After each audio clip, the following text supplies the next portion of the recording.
Fala, meus amigos, estamos mais uma vez aqui na Resenha com Magalhães, eu, Alexandre Magalhães, para falar aí dos times aqui do Rio. Vamos falar da 13ª rodada do Campeonato Brasileiro, do Brasileirão 2017, que está esse ano um pouquinho diferente dos outros, porque o primeiro lugar está a 9 pontos do segundo lugar, que é o Flamengo. Os times do Rio ainda estão, todos os 4, na primeira parte da tabela. Mas essa rodada promete e podemos ter surpresas, muitas surpresas. De repente, surpresas boas ou surpresas ruins, mas teremos surpresas. Bom, e para começar a falar dessas surpresas, vamos falar agora do jogo do Vasco da Gama. Vamos falar do Vasco da Gama, que vai jogar fora contra o Vitória. Bom, lá na Bahia, o time do Vitória também está na parte de baixo, está tentando respirar. Veio numa vitória contra o Atlético Goianiense fora de casa, ganhou de 2-1. Vai jogar em casa, sabe que tem que ganhar para começar a respirar, porque na próxima rodada a Vitória vai pegar o Palmeiras fora. Então a possibilidade de vitória é melhor contra o Vasco do que contra o Palmeiras fora. E o Vitória vai lutar para sair daquela zona de confusão que fica ali embaixo, que ele está ali com 12 pontos, pertinho. O São Paulo, que é o vice-lanterna, está com 11, então qualquer derrapagem de volta para dando rebaixamento. Então o Vitória não quer isso. O Vitória quer fazer os 3 pontos dentro de casa para começar a dar uma respirada. E o Vasco da Gama? Bom, o Vasco da Gama está em meio a esse lamentável episódio que aconteceu no jogo passado contra o Flamengo, na qual ele perdeu para o Flamengo de 1-0. Coisas do futebol. Poderia ter ganho, poderia ter dado empate, como o Vasco jogou contra o Botafogo e perdeu até por um placar elástico para o Botafogo. Porém, o problema do Vasco é muito além do campo. Acho que o menor problema que o Vasco tem hoje é o campo em si, os jogadores, de esquema tático. Acho que o menor problema do Vasco é esse. O problema do Vasco é muito maior e muito mais sério do que isso. Só para retratar uma coisinha, falar uma coisinha sobre o Vasco da Gama sem ser o futebol. Só um detalhe. Os caras aí, como é que entrou com a bomba? Como é que não faz a revista lá? Como é que não estão vendo essa bomba? Pô, calma aí, tem que ser muito ingênuo, mas muito ingênuo. Vamos perceber que provavelmente as bombas já estavam malocadas dentro do estádio em algum lugar, pô. Até porque a entrada de torcida organizada, de sócio, é livre em São Januário. Dá para entrar, ali entra, ali tem escolinhas, tem um monte de coisa que a pessoa pode entrar com a má intenção e já malocar. O estádio do Vasco é um estádio de características antigas. Então tem vários locais para se guardar as bombas ali. Os caras podem ter entrado e guardado a bomba. Quando foi pro jogo, passou, pode ter sido revistado, entrou e pegou as bombas. Pô, pelo amor de Deus. Agora vem meter esse caosinho, tanto um lado quanto o outro. Pô, pelo amor de Deus. Todo mundo sabe que provavelmente as bombas já estavam ali dentro. Bom, era só para esclarecer. Eu não tenho certeza, não tem nada, ninguém me falou nada. Eu só estou dando a minha opinião, porque eu já frequentei, já fui algumas vezes ao estádio do Vasco, e pode ter acontecido, alguém ter colocado já de propósito, até concordo com o Eurico, de propósito, com essa intenção, independente do jogo que fosse, poderia dar problema, já para atrapalhar mesmo o ambiente. Mas não está descartado essa possibilidade. Mas vamos lá, vamos falar do principal, do jogo, do futebol. Bom, o Vasco agora, mais do que nunca, o Vasco tem que começar a pontuar fora de casa.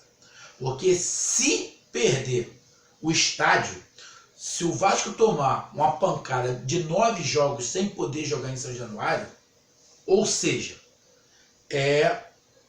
o Vasco vai jogar, em média, 18 partidas fora de casa. Por quê?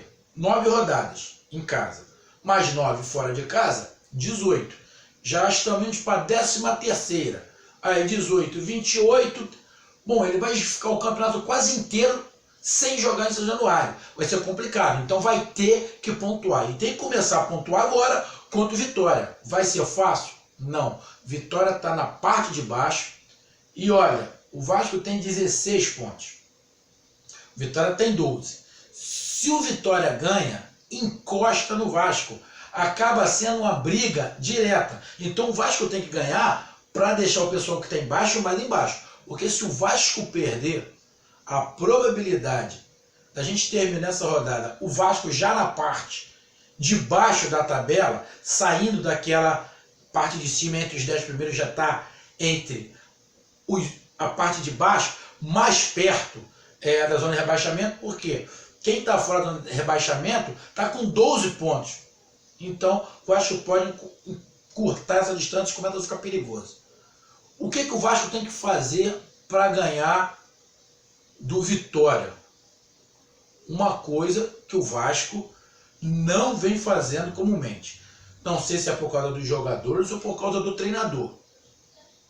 Se o Vasco for lá para o Vitória, para jogar contra o Vitória, com a mesma intenção de dar a bola e esperar uma bola para fazer o gol, pô, na boa, aí vai ficar difícil. Aí tá querendo cair. O Vasco tem a volta dos jogadores que estavam suspensos, que fizeram a falta danada, principalmente o Douglas. Douglas fez uma falta enorme. Jean ali e o Douglas não tem substituto. Nem o Bruno Paulista que entrou, jogou bem. Bom, eu não achei, eu achei ele muito pesadão. E o Wellington, principalmente o Wellington, Jesus, não dá. Não tem substituto no Vasco, pelo que eu estou vendo, para o Douglas e para o Jean. O Matheus Vital, penso eu que já estava na hora do treinador do Vasco pensar uma outra opção no lugar do Matheus Vital. Saiu agora no jornal que o Muriqui não teve chance no Vasco, rescindiu o contrato, cancelou o contrato com o Vasco. O Vasco parece que deu uma pernada aí no Botafogo e contratou o atacante André Rios.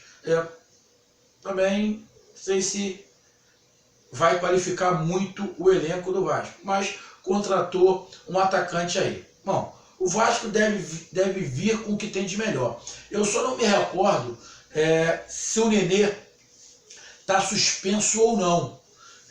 Eu não me lembro se o Nenê tomou cartão amarelo. Se o Nenê tomou cartão amarelo e tiver suspenso desse jogo, começa um complicador. Porque a mente pensante desse time do Vasco é o Nenê e o Douglas. Sem o Nenê, porque o Matheus Vital, ele corre, mas ele cria muito pouco. Ele cria muito pouco para o time no setor ofensivo. Então vai ficar só para o Douglas, que é um muito bom jogador, mas também não é o cara de criação.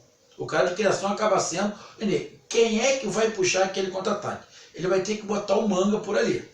Vai ter que botar o Manga. Se o Nenê não puder jogar, ele vai ter que botar o Manga por ali. Fechar aquele meio de campo ali com o Pikachu de novo pelo lado direito. O Luiz Fabiano, o Douglas e o Jean ali. Eu trocaria o Matheus Vital. Botaria via uma outra opção. De repente, mesmo não gostando do Wellington, mas eu testaria o Wellington não, melhor, eu botaria o Wagner para fazer essa criação ali, o Wagner à frente do Douglas, que o Wagner é mais criativo. É mais lento, mas é mais criativo que o Matheus Vital. Colocaria ali o Wagner para poder puxar esse contra-ataque num toque de qualidade para quem jogaria ou para o Pikachu por um lado ou para o Manga pelo outro, caso o Nenê não jogue se tiver suspenso. O Vasco tem condição de ganhar do Vitória? Lógico que tem, mas tem que querer jogar. Tem que querer jogar. Os últimos jogos que eu vi,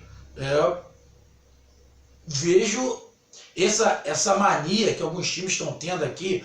Agora é esquema tático, é a nossa proposta de jogo. Ficamos todo mundo atrás, damos a bola para o adversário e buscamos o contra-ataque.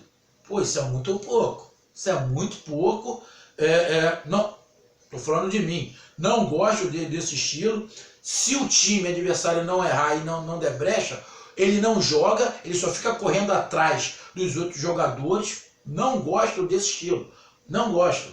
Não vejo, vejo sim outros times marcando, fazendo uma marcação muito legal, igual o Corinthians faz, igual até o Flamengo faz, jogando mais atrás. O Grêmio, apesar do Grêmio ter perdido, mas ele faz assim, alguns times fazem aquela marcação, encurtam, mas quando estão com a bola, eles jogam. Eles atrapalham o jogo do adversário, marcam forte, mas quando está com a bola, não desperdiça a bola. O time do Vasco pega a bola, parece que a bola está queimando, fica com medo de errar, dá de qualquer maneira, não tenta trabalhar a bola, não tenta girar de um lado para o outro. Eu sei que falta qualidade ali no meio de campo, falta criação.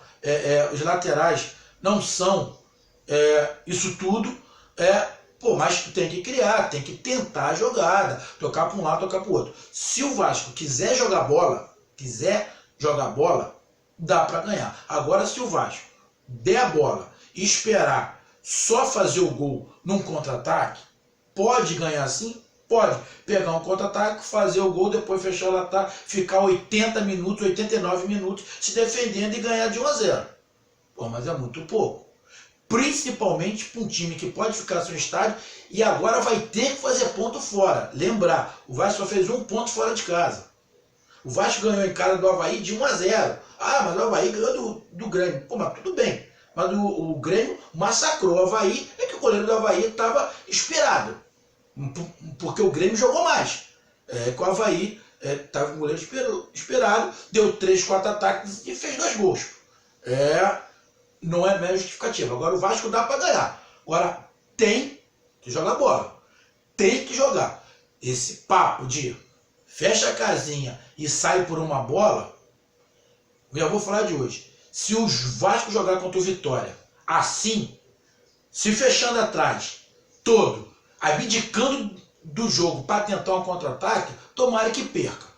Para ver se aprende, arruma um outro técnico que faça o time jogar, porque eu tenho alguns amigos aí que falaram aí, o técnico é bom. Bom, não estou vendo nada de bom que ele está fazendo. Eu estou vendo um retranqueiro danado, um cara medroso que bota o time todo para trás e se der uma sorte, joga a bola pro Nenê. Aí joga a responsabilidade pro Nenê, que já está com 30 e poucos anos, que não tem como ele ficar indo e voltando. Falta qualidade, eu sei que falta. Mas tem que ter futebol. Se o jogador profissional não consegue tocar a bola, não consegue pensar para jogar, ele vai fazer outra coisa. Tem que ter o mínimo de toque de bola ali para tentar envolver o adversário e fazer. Não pode só, falar de novo, só ter como tática o contra-ataque. É muito pouco. Vasco dá para ganhar? Dá para ganhar. Tem que jogar. Meus amigos, vou torcer muito para o Vasco. Espero que o Vasco queira jogar, não apenas se defender. Aí eu venho aqui após o jogo do Vasco, falar do resultado e dar a minha opinião. Aqui, bater um papo na nossa resenha. Meus amigos, obrigado. Até a próxima. Curtem, compartilhem e inscrevam-se no canal. Resenha com Magalhães. Até a próxima. Fui!